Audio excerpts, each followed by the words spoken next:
Hello everyone, কেমন আছেন আপনারা সকলে? আশা করছি আপনারা সকলে খুব ভালো আছেন, সুস্থ আছেন। আজকে যে আর্টিকেলটা নিয়ে আমাদের আলোচনা মারাত্মক লেভেলের একটা গুরুত্বপূর্ণ আর্টিকেল, মানে একটা এক্সট্রিম লেভেলে একটা গুরুত্বপূর্ণ আর্টিকেল কিন্তু আলোচনা হতে চলেছে। কি সেটা হচ্ছে ট্রাম্পের ট্যারিফ। এবং ট্রাম্পের ট্যারিফের জন্য যেমন দেখেছি বেশ কিছু কোম্পানি আগে থেকে ভারত থেকে জিনিসপত্র মানে কেনা বন্ধ করে দিয়েছে, তেমনইভাবে আজকে দেখাবো বেশ কয়েকটা কোম্পানি যারা ঘোষণা করে দিল যেখান থেকে আর অর্ডার করা যাবে না, এমন ঘোষণা করে দিয়েছে। বিষয়টা কি? বিষয়টা হচ্ছে আপনারা যদি দেখেন এখানে একটা খুব ভালোভাবে দেখুন, ফোর্ড কোম্পানি যারা গাড়ি বানিয়ে থাকে, চার চাকা গাড়ি বানিয়ে থাকে, এরা দেখুন অটোমোবাইলের জগতে এরা কিন্তু একটা টাইগার শের কোম্পানি, আমেরিকায় যার অবস্থিত, যার ইঞ্জিন বলা হয়ে থাকে খুব ভালো ইঞ্জিন, খুব দামি ইঞ্জিন। ঠিক আছে, এই কোম্পানির যথেষ্ট নাম আছে, নাম মানে সুনামও আছে যে গাড়ির জগতে। কিন্তু আমেরিকার মধ্যে থাকা এই কোম্পানিতে আমেরিকা কোম্পানি, এখেও পর্যন্ত ট্রাম্প সরকার বড় একটা ধাক্কা দিয়ে দিল। ট্রাম্প সরকার বড় মানে এক্সট্রিম লেভেলে একটা ধাক্কা দিয়ে দিল ট্রাম্প সরকার। ট্রাম্প সরকার বলা ভুল, যারা জিও পলিটিক্স তৈরি করছে তারা কিন্তু আমেরিকা বসে মানে ধাক্কা দিচ্ছে বিকজ অফ ট্রাম্প ট্যারিফ। এবার দেখুন কয়েকটা জিনিস খুব ভালোভাবে বুঝতে হবে, শুধুমাত্র আমেরিকা কোম্পানিকে কি ধাক্কা দিয়েছে তা নয়, আরও দুটো বড় বড়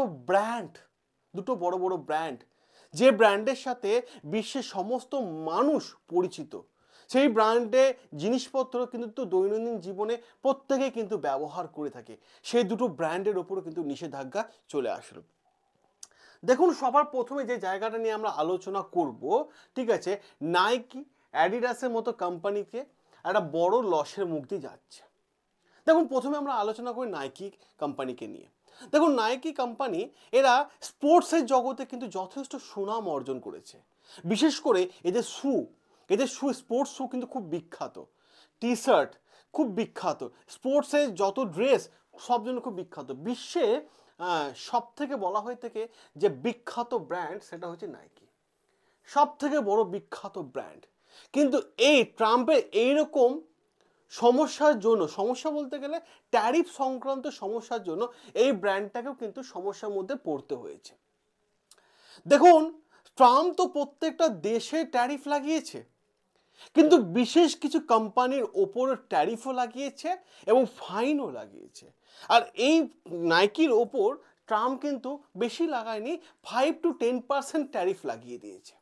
তাহলে ভাবুন এবার মানুষ ব্যবসা করবে কিভাবে? ট্রাম্প কি চাইছে? হ্যাঁ, নাইকি পরিষ্কারভাবে ঘোষণা করে দিয়েছে যে ভাই, গুরুত্বপূর্ণ কথা, যে আমি এখন এই মুহূর্তে আমেরিকার মধ্যে ব্যবসা করতে পারবো না।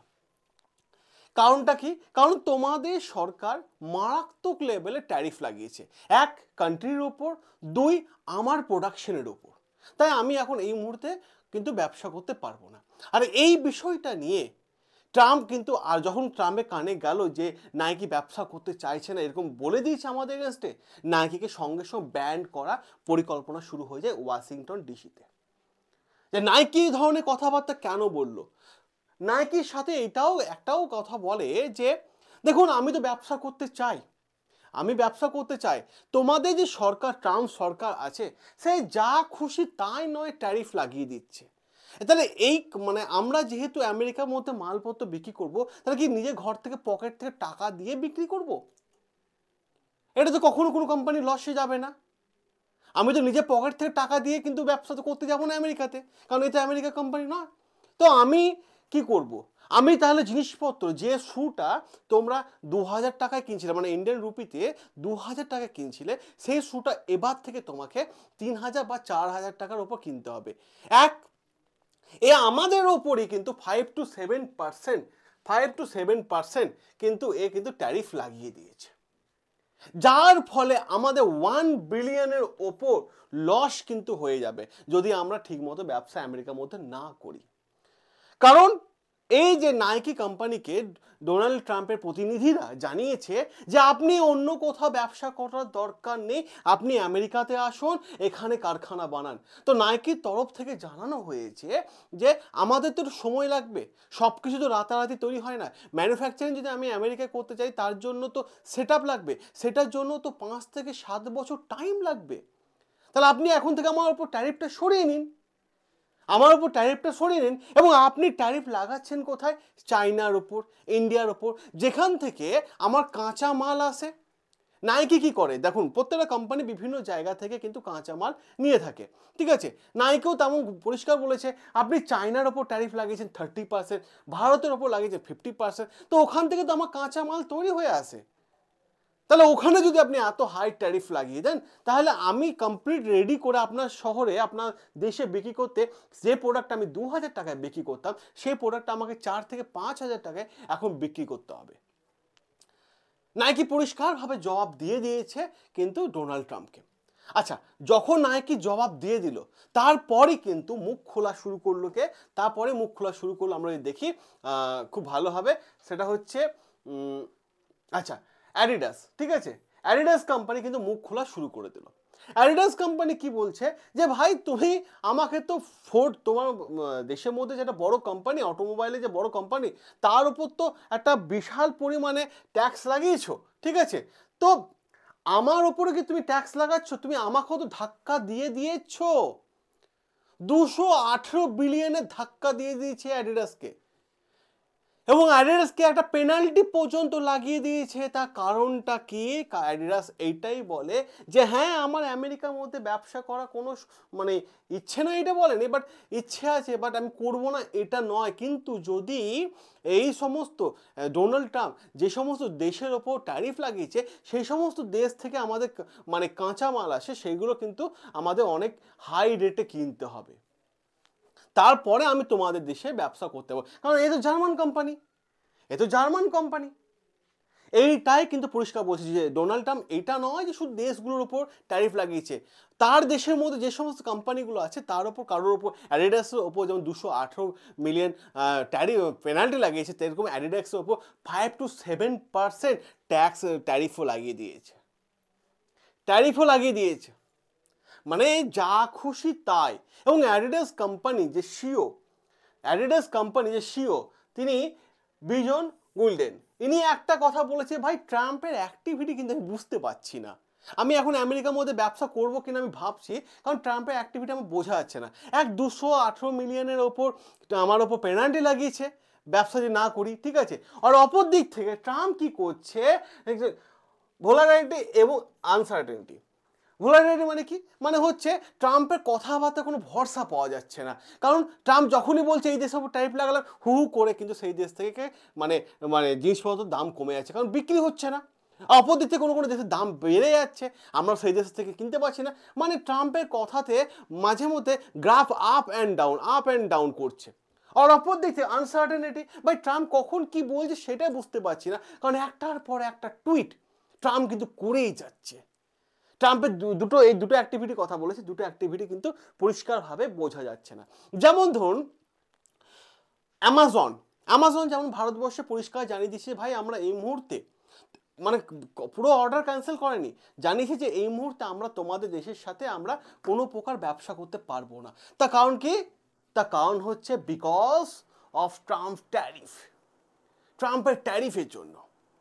কারণ এত হাই প্রোফাইল ট্যারিফ লাগিয়ে দিয়েছে 500%, চিন্তার বাইরে। কারণ দেখুন একটা জিনিস খুব ভালোভাবে খেয়াল করুন, এই ট্রাম্পকে যোগ্য জবাব, ট্রাম্প তো অনেক দেশের ওপর ট্যারিফ লাগিয়েছে, তো ট্রাম্পকে যোগ্য জবাব দিয়েছে মাত্র দুটো দেশ, যারা ট্রাম্প দেখে ঘাবড়ে গেছে। এক ব্রাজিল, দুই ভারত। ব্রাজিল কি করেছে? ব্রাজিলের ওপর সবার প্রথম ট্রাম্প কি করলো যে 50% ট্যারিফ লাগিয়ে দিল। যখন ব্রাজিলের ওপর ট্রাম্প 50% ট্যারিফ লাগিয়ে দিল, তখন ব্রাজিলের প্রেসিডেন্ট যে লুলা, তো সেই মানে ডোনাল্ড ট্রাম্প ভেবেছিল যে লুলা হয়তো আমাকে ফোন করে আন্ডারস্ট্যান্ডিং করবে, কারণ ট্রাম্প খুব চালাক মানুষ, যখন কোনো দেশের ট্যারিফ লাগায় না সঙ্গে সঙ্গে লাগায় না, বার্গারিং করতে চায় যে 15 দিন পর 21 দিন পর তোমার দেশে অ্যাক্টিভ হবে। মানে এই যে 21 দিনের গ্যাপ, তুমি আমার কাছে আসো, ক্ষমা চাও, আমার আন্ডারে থাকো, আমার মানে ছাতার নিচে বা আমার খুঁটির নিচে তুমি থাকো, ঠিক আছে, আলোচনা করো, ঠিক আছে। তাহলে তুমি মানে গোটা বিশ্বকে ভয় দেখে ট্রাম্প নিজের কাছে আনতে চাইছে। তো ব্রাজিলের যে প্রেসিডেন্ট ছিল লুলা, সেই লুলা পরিষ্কার বলেছিল যে ডোনাল্ড ট্রাম্প বলেছে যে আমাকে ফোন করে আলোচনা করো। তো লুলার পরিষ্কার একটা বার্তা ছিল, যদি ফোন করতে হয় আমি ভারতকে করব, আমেরিকার কাছে আমি মাথা নত করব না, নিজেকে বিক্রি করব না। লুরা পরিষ্কার কথা, আপনি আমার উপর 50% ট্যারিফ লাগিয়েছেন, লাগান না, কে বারণ করছে? আমি দরকার বলে ভারতের প্রেসিডেন্ট নরেন্দ্র মোদীকে আমি ফোন করব, এবং তিনি সেটা করেও ছিলেন। অপর দিক থেকে যখন ট্রাম্প ভারতের ওপর 25% ট্যারিফ লাগালো, ট্রাম্প ভাবলো, তখনও কিন্তু গ্যাপ ছিল, ট্রাম্প ভাবলো যে নরেন্দ্র মোদী হয়তো আমাকে ফোন করবে, ফোন করেনি, পাত্তাও দেয়নি বিষয়টাকে, পাত্তাও দেয়নি। অপরদিক থেকে যখন পাত্তা দিল না, তখন আবার 25% ট্যারিফ লাগিয়ে দিল, যেটা 26 তারিখ থেকে জারি হবে ভারতবর্ষের ওপর। তাহলে ভারতবর্ষের ওপর 50% ট্যারিফ থাকছে। ট্যারিফ মানে ট্যাক্স। তো আবার নরেন্দ্র মোদী কিন্তু পাত্তা দিল না। এই যে বিষয়টা, ডোনাল্ড ট্রাম্পকে পাত্তা না দেওয়া, এক ব্রাজিলের প্রেসিডেন্ট বলেছে যে ফোন করতে গেলে ডোনাল্ড ট্রাম্পকে কেন, আমি ফোন করব নরেন্দ্র মোদীকে। আর অপর দিক থেকে নরেন্দ্র মোদী কিন্তু এই জিনিসটাকে পাত্তাই দিল না। ডোনাল্ড ট্রাম্প গেল চাপে পড়ে। কীরকম চাপে পড়ে? চায়না পরিষ্কারভাবে, যে চায়নার সাথে আমাদের সম্পর্ক 2020 থেকে খারাপ ছিল, ঠিক আছে, গান্ডোয়ানের যুদ্ধে দেখতে পেয়েছি আমরা, সেখানে 20 জন আমাদের ভারতীয় সেনাবাহিনী ছিলেন যারা শহীদ হয়েছেন, যার ফলে 2020 সালের পর থেকে চায়নার সাথে আমাদের সম্পর্ক খারাপ। চায়না প্রোডাক্ট আমরা বয়কট করেছি। এখন চায়না আমাদের পাশে এসে দাঁড়িয়েছে, এবং আমাদের প্রধানমন্ত্রী নরেন্দ্র মোদী যাচ্ছে চায়নাতে 7 বছর পর। এবং অপর দিক থেকে ডোনাল্ড ট্রাম্পের যে আপত্তি, যে রাশিয়ার সাথে ভারত যেন সম্পর্ক না রাখে, বারবার বলা সত্ত্বেও ভারত কি করলাম আমরা, ভাই তোকে কে পাত্তা দেয়? ডোনাল্ড ট্রাম্প কে পাত্তা দেয় ভাই? আমরা কি করলাম? আমরা সঙ্গে চলে, মানে আমাদের যে ন্যাশনাল ডিফেন্সের যিনি অ্যাডভাইসার আছেন অজিত দোবেল স্যার, সঙ্গে চলে গেল রাশিয়াতে, এবং রাশিয়া পুতিনকে ইনভাইট করলো যে আপনি ভারতে আসুন, এবং পুতিনও জানিয়ে দিল ভাই আমি ভারতে আসছি। তাহলে এই ধরনের ডোনাল্ড ট্রাম্প আদৌ পাগলামি করছে না কিসের জন্য করছে, এটা আলাদা বিষয়। দেখুন ডোনাল্ড ট্রাম্প যে একটার পর একটা ট্যারিফ লাগাচ্ছে, এই যে নাইকির মতো কোম্পানি, অ্যাডিডাসের মতো যে বড় বড় ব্র্যান্ডেড কোম্পানি, এই কোম্পানিগুলো পরিষ্কারভাবে বলে দিয়েছে যদি তোমার দেশে আমাকে ব্যবসা করতে হয় তাহলে কিন্তু আমাকে জিনিসপত্রের দাম বাড়াতে হবে। দেখুন ডোনাল্ড ট্রাম্প তো ভাই এসির মধ্যে বসে আছে, আমেরিকা সবাই এসিতে আছে, সুন্দরভাবে জীবনযাপন করছে, ঠিক আছে। সমস্যা কোথায় হচ্ছে বলুন তো? সমস্যা হচ্ছে সাধারণ মানুষদের, আমেরিকার সাধারণ মানুষদের, যার ফলে এই সমস্যার কারণে আমেরিকার সাধারণ মানুষ মুখ খোলা শুরু করেছে। আমেরিকার সাধারণ মানুষও মুখ খোলা শুরু করেছে, ঠিক আছে, এই ডোনাল্ড ট্রাম্পের এগেনস্টে। এমনকি আপনারা শুনলে অবাক হয়ে যাবেন যে ডোনাল্ড ট্রাম্পের বিরুদ্ধে যে পলিটিক্যাল পার্টি, তারা তো প্রতিবাদ করছে, হ্যাঁ, সাথে ডোনাল্ড ট্রাম্পের পার্টিরাও কিন্তু সাপোর্ট করছে না। এমনকি আমেরিকার যে ফরেন পলিসি, যে American foreign policy affairs committee আছে, যারা সেট করে ফরেন পলিসি, তারাও কিন্তু ডোনাল্ড ট্রাম্পের এগেনস্টে চলে গেছে। আমি আর একটা জিনিস আপনাদের দেখাবো, ঠিক আছে, এই যে মেটাল, ঠিক আছে, আমেরিকায় সব থেকে বেশি যে জিনিসটা সেল হয়, টেক্সটাইলের ওপর, ঠিক আছে, টেক্সটাইলের ওপর সব থেকে সেল, সেই সেলটা করে থাকে ভারত। এবার মেটাল, এটা জিনিসটা কি? এটা হচ্ছে যেমন দেখবেন বারবি ডল টাইপের জিনিসপত্র কিন্তু আকাশ ছোঁয়া প্রাইস রাইজিং হয়ে গেছে আমেরিকা বাজারে। কারণ এই বারবি ডলের যে কাঁচা মাল আসতো, সেটা আসতো চায়না থেকে, ঠিক আছে। তো এই যে বারবি ডলের বিষয়টা, এই যে বড় ব্র্যান্ড, ঠিক আছে, এরা কিন্তু আর আমেরিকার মধ্যে ব্যবসা করতে চাইছে না।